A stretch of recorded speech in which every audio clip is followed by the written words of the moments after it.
Hi, my name is Kevin Pfister. I'm in a detail position with HP&IOL to work on the meta review. A little about my background: I started in fire in 1985 on engine crews, did 14 years of hot shotting, a couple of zone FMO positions, a forest FMO position since 2009, and I'm currently a Type 1 safety officer. I've been involved with FLAs and one fatality investigation. I'm going to tell you about our data set for the meta review and how we organized and analyzed it. We chose to primarily use events that had been published on the Wildland Fire Lessons Learned website. We used a 10-year period and only included events that occurred on Forest Service jurisdiction, or events on anyone else's jurisdiction if the primary folks involved in the event were Forest Service. So anyone from any agency if it was on one of our fires, or any of our people if they were under a different agency's operational control.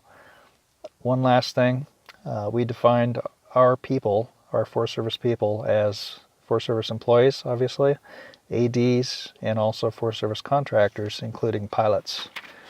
These parameters, our dirt or our people, over a 10-year period resulted in over 400 events being in our data set.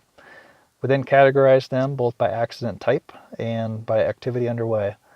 Examples of accident types are things like aviation accident, hit by a tree or a rock, motor vehicle accident, etc.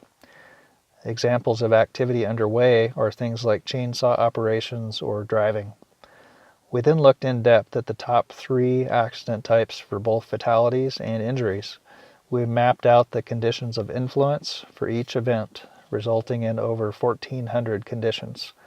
Some examples of some of the categories for conditions of influence included operational influences, organizational influences, culture, communication, policy and regulations, leadership, and environmental, etc. Our current approach to wildfires is going to keep killing people. The top 5 accident types will likely stay the same. For all sorts of reasons, it is problematic for the Forest Service to make significant system changes based on any one accident. The meta review is important because looking at over 400 accident events, and especially looking at their conditions of influence, will enable the Forest Service to identify and implement significant durable improvements to our wildland fire system.